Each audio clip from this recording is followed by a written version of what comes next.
Welcome back student. तो बच्चे, इससे पहले हम लोगों ने दुख के अधिकार पाठ का आधांश को जाना था। अब हम लोग पार्ट 2 में जानेंगे। तो आप इससे पहले हम लोगों ने जाना था कि बुढ़िया खरबूजे बेच रही थी, लेकिन वो बेच नहीं पा रही थी। वह किनारे पे बैठकर सड़क के किनारे बैठकर फुटपाथ पर बैठकर फबक फबक कर रो रही थी। और लेखक जो है उसके सामने से गुजरते हैं, लेकिन वहाँ उसके पास बैठकर उसका दुख का कारण नहीं जान पाते। उसमें उनको लज्जास्पद महसूस होता है, क्योंकि उन्होंने अच्छे परिधान पहन रखे थे और उसके सामने बैठने में उनकी पोशाक बाधा बन रही थी। तो बच्चों, इससे आप लोगों ने समझा एक क्वेश्चन, बहुत इंपॉर्टेंट क्वेश्चन इसमें हम लोग पाते हैं कि पोशाक हमारे समाज में क्या महत्व रखता है। तो पोशाक हमारे समाज में बहुत अहम महत्व रखता है कि पोशाक के कारण पोशाक ही है समाज में हमारा अधिकार और दर्जा निश्चित करती है। और वही हमें यह महसूस कराती है कि कि वो अमीर है या गरीब है, या पोशाक से पता चलता है कि उसके सोच विचार किस प्रकार से है। तो ये पोशाक का समाज में महत्व है। तो लेखक जानना चाहते हैं कि बुढ़िया क्यों रो रही है, जिसके लिए वह कोशिश करते हैं और वो पाते हैं कि पड़ोस की दुकानों पर, तख्तों पर जो बैठे लोग, बाजार में खड़े लोग घृणा से उस स्त्री के संबंध में बात कर रहे थे। उस स्त्री का रोना देखकर मन में एक व्यथा सी उठी थी, पर उसके रोने के कारण जानने का उपाय क्या था। फुटपाथ पर उसके समीप वो बैठ नहीं सकते थे, क्योंकि पोशाक बाधा बन रही थी, चूँकि मैंने बता दिया ये। वो देखते हैं कि एक आदमी घृणा से एक तरफ थूकते हुए कहता है कि क्या ज़माना है, जवान लड़के को मरे पूरा दिन नहीं बीता और यह बेहया दुकान लगा के बैठी है। तो इस प्रकार से वो गलत शब्दों का प्रयोग करते हैं बुढ़िया माँ के लिए। वह उसकी दुख को न समझते हुए और उस पर ताने कसते हैं, व्यंग कसते हैं। यही हमारे समाज की सच्चाई है। तो दूसरा कहता है कि साहब अपनी दाढ़ी खुजाते हुए कह रहे थे, अरे जैसी नियत होती है अल्लाह भी वैसी बरकत देता है। तो वो उसकी नियत तक को बदनाम कर देते हैं। उसके बाद सामने के फुटपाथ पर एक आदमी था। वो दिया सलाई से, यानी कि मैच बॉक्स की काठी से, तिल्ली से कान खुजाते हुए कहता है कि अरे इन लोगों का क्या है, ये कमीने लोग रोटी के टुकड़े पर जान देते हैं। इनके लिए बेटा बेटी, खसम, लुगाई, धर्म, ईमान सब रोटी का टुकड़ा है। और वो कहता है कि इस प्रकार के शब्दों का प्रयोग करके वह बहुत ही बुरी तरह से व्यंग कसता है कि ये गरीब लोग तो इसलिए गरीब हैं, ये तो सिर्फ खाने के लिए मरते हैं। ये रोटी जहाँ खाना मिला अपनी जान दे देंगे। और यही हालत इन लोगों का, धर्म, ईमान सब कुछ बेटा बेटी सब कुछ इन लोगों का व्यापारी है, यानी कि खाना ही है। परचून की दुकान पर बैठे लाला जी ने कहा कि अरे भाई, उनके लिए मरे जिए का कोई मतलब ना हो, पर दूसरे के धर्म ईमान का तो ख्याल करना चाहिए। जवान बेटे के मरने पर 13 दिन का सूतक होता है, और वह यहाँ सड़क पर बाजार में आकर खरबूजे बेचने बैठ गई। और वो कहता है कि इन लोगों का धर्म ईमान का कोई पता नहीं है, तो दूसरे का धर्म ईमान का तो ख्याल रखना चाहिए। और हमारे हिंदू धर्म में लोग मरने के बाद 13 दिन का सूतक करते हैं, यानी कि कोई काम वगैरह नहीं करते, बाहर नहीं निकलते हैं, शुभ काम वगैरह नहीं करते हैं, पूजा पाठ नहीं करते। उसी प्रकार से यहाँ वो बता रहा है। लेकिन फिर भी ये औरत यहाँ आकर खरबूजे बेच रही है। ऐसे करने से जिसका अगर कोई खरबूजा खा ले तो उसका धर्म ईमान नष्ट हो जाएगा। पास पड़ोस की दुकानों से पूछने पर पता चला कि उसका 23 बरस का जवान लड़का था और घर में उसकी बहू और पोता पोती है। लड़का शहर के पास 1.5 बीघा भर जमीन में कचियारी करके परिवार का निर्वाह करता था। और यहाँ क्वेश्चन आता है बच्चों, तो वो अपने परिवार का कचियारी करके निर्वाह करता था और खरबूजों की डलिया दुकान में, बाजार में पहुँचाकर कभी लड़का स्वयं सौदे के पास बैठ जाता, कभी माँ बैठ जाती। लड़का परसों सुबह मुंह अंधेरे बेलों में से पके खरबूजे चुन रहा था। गीली मेड़ की तरावट में विश्राम करते हुए एक सांप पर लड़के का पैर पड़ गया और सांप ने लड़के को डस लिया। तो इस प्रकार से बच्चों, लेखक को पता चला कि बुढ़िया माँ वहाँ क्यों बैठी हुई है और क्यों रो रही है और उनके दुख का कारण क्या है।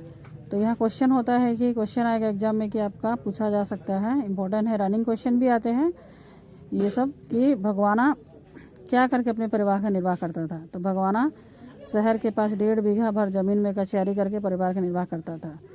तो इस प्रकार से वो अपने परिवार का निर्वाह करता है, पता चला।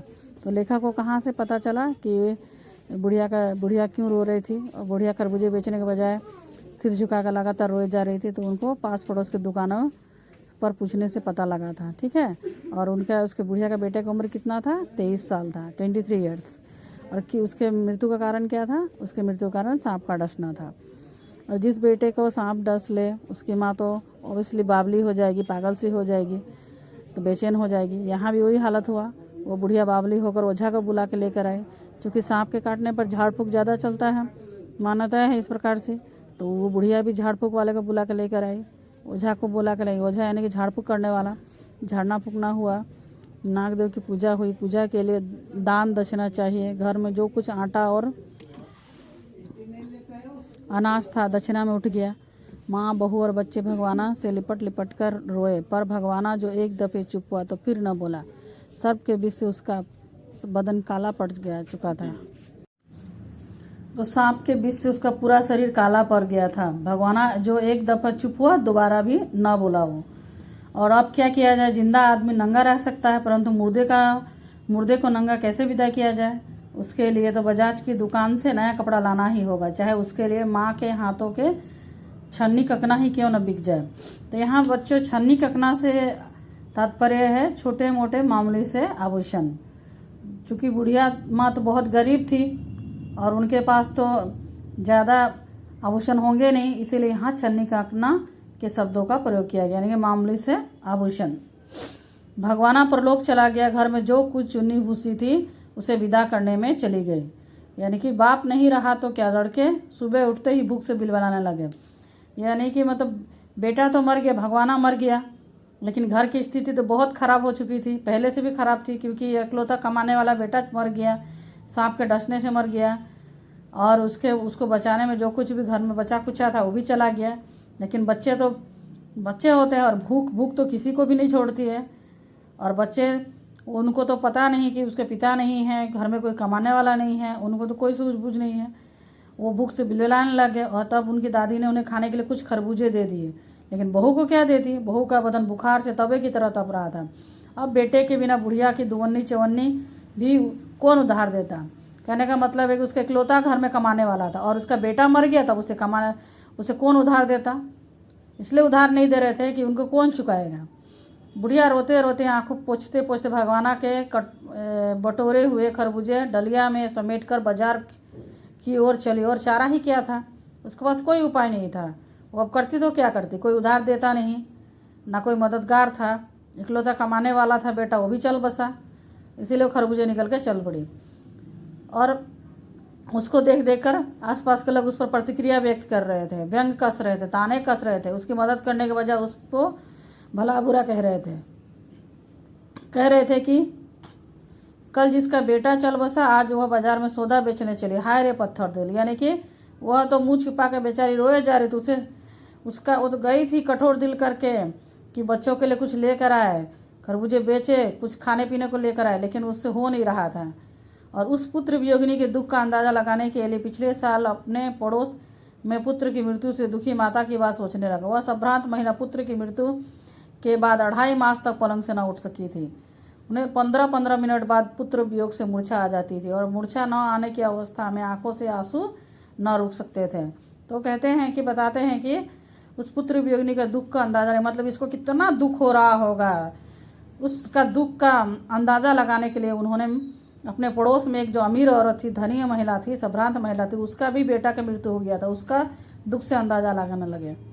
और वो कह रहे थे कि बता रहे हैं कि मतलब सोच रहे हैं कि मतलब वो तो 2.5 मास तक बिस्तर से ना उठ सकी थी, बार बार उसे होश आता था और बार बार वो बेहोश हो जाती थी। और होश आने पर भी उसके आसपास डॉक्टर बैठे रहते थे। हरदम सिर पर बर्फ की पट्टी रखी जाती थी। शहर भर के लोगों के मन उस पुत्र शोक से द्रवित हो उठे थे। यानी कि वो अमीर थी और वो अपने सहूलियत के हिसाब से बच्चे का शोक मना पा रही थी। उसे कोई चीज़ का कमी नहीं था, उसके घर में कोई पैसे पैथी का कमी नहीं था, और वो अमीर थी, संभ्रांत थी, इसीलिए अपने पुत्र के शोक को मना रहे थे। और लोग भी उसके दुख में दुखी हो रहे थे। समाज का रीति रिवाज यही है, दुखी को और दुखी करना। जब मन को सूझ का रास्ता नहीं मिलता तो बेचैनी से कदम तेज हो जाते हैं। उसी हालत में नाक ऊपर के राह चलतों से ठोकर खाते में चला जा रहा था और सोच रहा था। और लेखक कह रहे हैं कि लेखक पीड़ित थे, दुखी थे उसकी हालत को देखकर, लेकिन उन्हें मतलब क्या करे ना करे कुछ समझ में नहीं आ रहा था, इसीलिए वो सोचते सोचते जा रहे थे कि शोक करने और गम मनाने का भी सहूलियत चाहिए और दुखी होने का भी एक अधिकार होता है। यानी कि अगर शोक मनाना है और गम मनाना है तो उसके लिए भी हम लोग की हैसियत होना चाहिए और दुखी होने का भी एक अधिकार होता है। इसका कहने का तात्पर्य ये है कि गरीब महिला का बेटा खोया था और संभ्रांत महिला का भी बेटा खोया था, लेकिन संभ्रांत महिला संभ्रांत थी इसीलिए शोक मना पा रही थी और लोग भी उसके दुख में दुखी हो रहे थे। यहाँ उल्टा था और दुखी महिला, गरीब महिला जो थी, बुढ़िया माँ थी, उसका इकलौता सहारा छीन गया था, फिर भी लोग उस पर ताने व्यंग कस रहे थे और वो चाह कर भी गरीब होने के कारण अपना शोक को घर में रहकर नहीं मना पा रही थी। तो बच्चों, मैसेज मिलता है कि हमें गरीब दुख और सुख का अनुभूति सबको समान रूप से होती है। कभी भी गरीब को कम दुख होता है और अमीर को ज़्यादा दुख होता है, ऐसी सोच हमें और ऐसी मानसिकता हमें नहीं रखनी चाहिए। आशा है बच्चों मैंने जो ये पाठ पढ़ा है आपको समझ में आई होगी, आपको अच्छी लगी होगी। तो आप इसे अपने एग्ज़ाम में अप्लाई करें जिस तरह से मैंने आपको एक्सप्लेन करके बताया है, बहुत आसान तरीके से। इसे लाइक शेयर और सब्सक्राइब करें और नेक्स्ट में मैं आपको इसका क्वेश्चन आंसर बताऊंगी। Thank you.